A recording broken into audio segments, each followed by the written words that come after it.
A few years back, I saw a short film starring Matt Sloan and Brad Knight, two friends of mine who I knew to be good actors.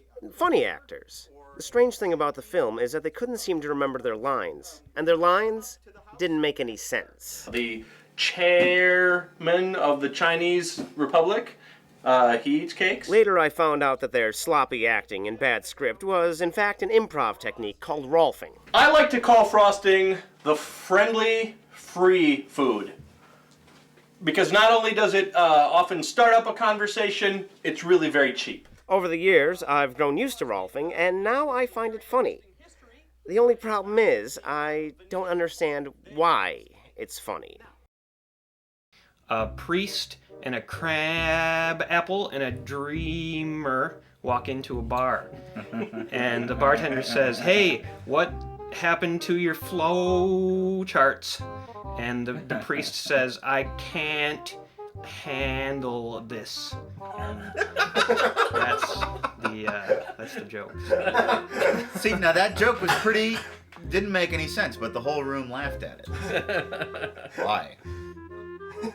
Why? That's what I want to know. Because it's just totally ridiculous. That's part of what makes it fun, is because you start saying something and you don't know what you're going to say, and so you sound kind of like an idiot.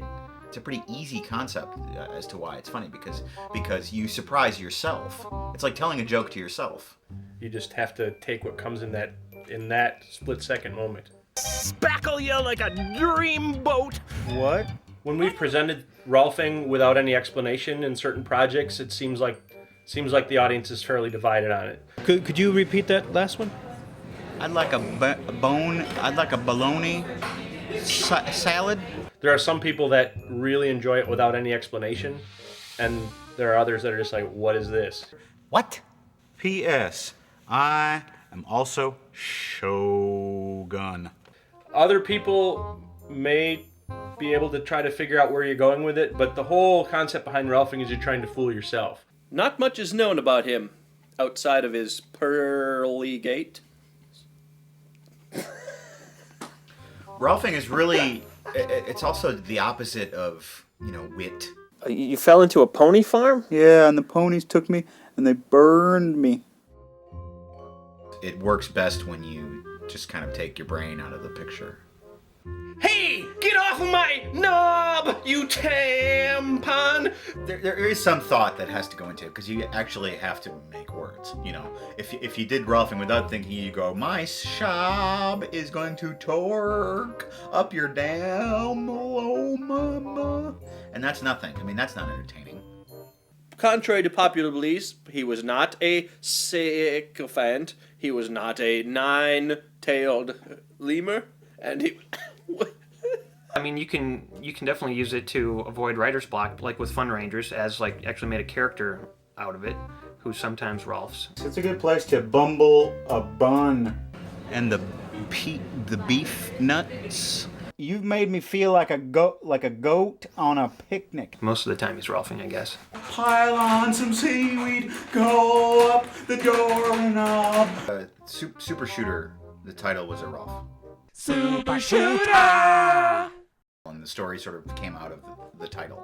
We spent several hours as a group one time just coming up with tons and tons of Rolfs just to generate a bunch of ideas. It's better than being a fleeing smartass. You're really ugly!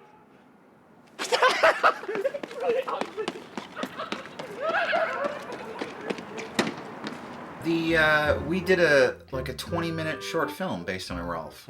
I would like to see a growing boy who pores over leaves of grass. My name is Ronald Jefferson. I'm 16 years old, and my favorite book is Leaves of Grass. Leaves of Grass. Leaves of Grass by Walt Whitman. He is the voice of America and of the sea. Some people enjoy certain types of comedy because they can start to figure out what's happening before the comedian gets there. There's no way you can possibly figure out what's coming up in Rolphing. Every time that you're bored or not doing something fun, you can just start Rolphing, and immediately things start to get better. Or worse. It's like molding clay, If you had some kind of clay stamp shaped like an alligator, and you just stamped it in the clay, and oh, there's an alligator. You're stamping out alligators. But if you take the clay and you kind of squish it around, and eventually you realize, oh, this kind of looks like an alligator. Alligator. That's Rolphing.